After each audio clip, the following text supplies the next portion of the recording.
Okay, well, if you have somebody in your life who is a fan of the Iraqi football team, good luck in the next 7 days. We're going to be very emotional. We're going to be very intense. And during the game with South Korea that's coming up, we're going to need a lot of support. At some point, somebody's going to be screaming at a TV, possibly throwing a shoe at the TV. We're going to be yelling why nobody is shooting. And we're going to be, at some point, criticizing why player X or Y is not coming on the field. Since the Philistine game, things could not have been worse. We gave up 5 points from our two easiest games on the schedule, with all due respect to Philistine and Kuwait, and we are coming up on the two of the hardest games. We're playing the best team in the group, South Korea, and then going into Urdun to play the final game away. Zidane got hurt. Hopefully, he recovers fully. And Ayman is going to be out because of yellow cards. Our coach got fired following the two disappointing games and losing 5 points. And we took a really long time because of logistics and details of the contract. In order, there is a pathway for the Iraqi national team to get there and to do the country proud. Now, going back to Casas, his philosophy and his coaching staff did build a great foundation in the beginning. We saw players that we didn't know about before flourish under him, but the team did not take the next step that is needed of great teams in the Asian continent. Like Captain Neshat Akram said, whenever we watched the team, there was no identity. We didn't know what the plan was, we didn't know what the style was. For Urdun, we know what the style is when we watch them. For Korea, we know what the style is when we watch them. Even for Kuwait, they're going to defend and they're going to be going for the counter attack. For us, we cross balls to Ayman, and then if we go up a goal, we're going to go park the bus and wait for the clock to run out. Other than that, there was no strategy. We didn't utilize the talent of the team to the best ability.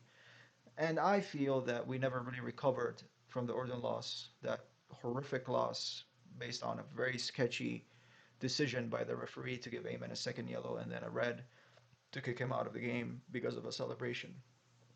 That sentence probably triggers a lot of fans because we all know that it was an unfair call.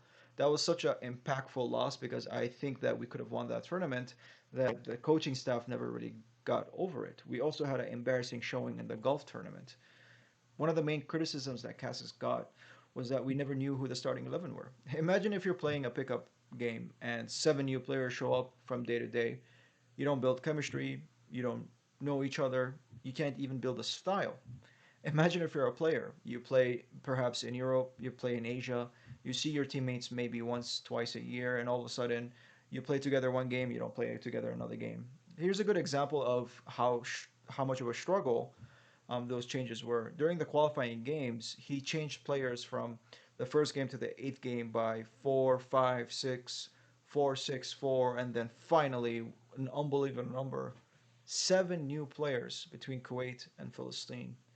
That means that every single game, you can expect four new players. Now, of course, there are exceptions. With Kuwait's first game, we lost Ayman due to an injury, and then Sulaka got that red card early in the game. Of course, those are unpredictable moments.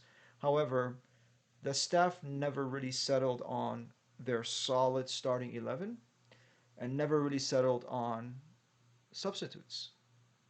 You saw with Ali, he would come in, sometimes he would start, play 45 minutes. Maybe his fitness wasn't up to task, but at least you can play him with the starter so that he can pick up that momentum or have him as a wild card every game to come in and change the game.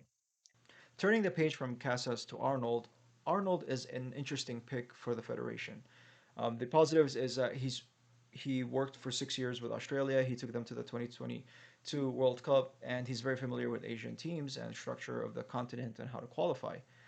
He really impressed upon me with his presser because he is giving off the impression that he really, really cares about the nation on the team and the players. He said that the only thing that I am here for is to want to make Iraq proud and make the fans proud.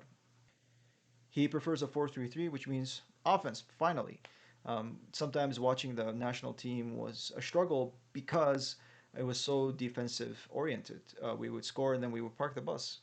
With Arnold, he prefers more of a offensive style. Hopefully, he can unlock Mimi, can like unlock Ali, and can unlock a lot of the midfield in order to score themselves, rather than always look to cross the ball and hope for the forwards to tap it in. He was appointed on May 9th, which means that he was given practically less than a month to learn the players, learn the country, learn the traditions, and find a way to motivate the players and set up a system that can get us points against Korea, the best team in the group, as well as Urdun in Urdun. Not too much of a task, hey? He needs to be able to motivate the players in order to make the Frowns proud. You probably picked this up based on the last two games at home. The previous round and the round before that. The players are very nervous whenever they play in front of our fans. Our fans are unbelievable, and the players want so bad to perform for them that when minutes tick by and the score is 0-0 or we are down, you can feel the intense pressure that the players are under. Hopefully, Mr. Arnold can motivate them and help them get over that hunch. Hey, if you can do it with Australia and get them to around the 16, why not Iraq? We have better talent than we've ever had before. We have a home advantage in one of the games against Korea, which is amazing because our fans are awesome. And against Urdun, if we win, all cards are on the table. For this specific game, I want to highlight that Korea is beatable. We have to look at Korea as it is now rather than South Korea that we know that makes it to almost every single World Cup. They tied the last two games against Oman and Urdun. Every game in this qualification, they've conceded a goal, which means that our forwards and our midfield, attacking midfield especially, can take advantage of that. They've yet to lose a game, but they've tied four times, which means that they struggle with games just as much as any other team. They are not 8-0, and they are not unbeatable. Iraq is at home. We have new staff and new energy, and we have 65,000 fans on the field and millions of fans everywhere supporting the team. The first game we lost 3-2. It wasn't as close as the score indicates because we got a very late goal. Brahim Baish was the best player by far. Jalal had a really tough game. I love Jalal. He was the captain for a while for the team. He played many games for the team, but he had a tough game. We'll see if he starts. Baish probably will start, probably should start.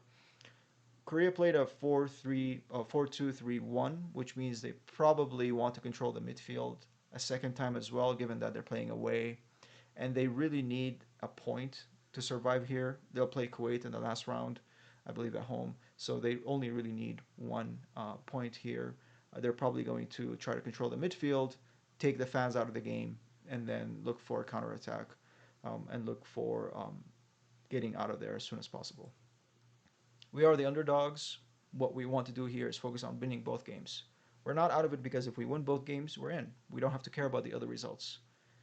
The Iraq South Korea game is important because it really dictates what happens in the Urdun game. If we win South Korea, everything's on the table. We don't want to get into goal differential. We're down by five. Therefore, it's going to be very hard for us to make that up. And that's sort of my message here for fans. Let's unite behind the boys. In 2007, everybody remembers that moment when Yunus rose up from the corner kick, hit that ball, scored that goal, jumped that fence, and rounded the stadium celebrating. He then picked the cup up and yelled, Iraq was the champion. Before that final game against Saudi, when Yunus scored that final goal, Iraq had to go through South Korea.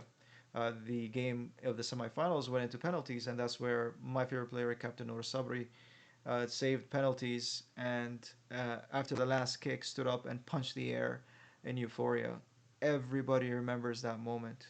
We had to get to through penalties through South Korea. Nobody thought we could win, and then play Saudi in the finals against one of their golden generations. Nobody thought we could win that either. Yet we put our foot into the history books and won that tournament. Why couldn't we do that again with two wins here, one at home and one in Ordun, with one of the best generations we've ever had talent wise? Why can't we do it again? I believe we can. We are used to being the underdog. Our team performs best when the fans are behind them and when they're not expected to win. That is the case against South Korea. We sometimes struggle with teams that are of lesser talent for some reason. That's why we as fans, we need to unite behind the boys. That means on social media, on all the different platforms, we need to have positivity for the next days, for the two games within the next week. I know it's difficult. We are a very passionate fan base. Sometimes journalists get criticized because of the coverage. Fans get criticized because of the way they talk to players. That all comes from passion. There are very few bad actors within our community. For this specific game, let's show the team that we care about them and that we're united behind them. We can leave all other talk till later. Let's just picture on June 10th. we have clinched a ticket to the World Cup, and how glorious that would be. Let's unite behind the boys. They are human. Some of them are on social media heavily. They may or may not see the negative comments, but if they do see a positive comment, it could put their mood in a better place and it could impact their performance. Let's unite behind the players. Let's unite behind the team, unite behind the country.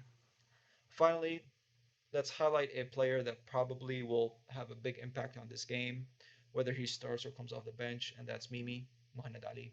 He's had excellent form with his club, and I think he can carry that on. He has an opportunity now with Ayman being suspended that he can carry the attack for the Iraqi team against South Korea at least. If he does well with this new coach, he might set his career with the national team on a pace that could give him opportunities in the future. If we need you to score a couple goals, and we need to win this game, and we need to go into Urdun with confidence. What better confidence than beating the best team in the group and putting one foot in into the World Cup? We are all behind you. We love you. We love this team. Let's get it.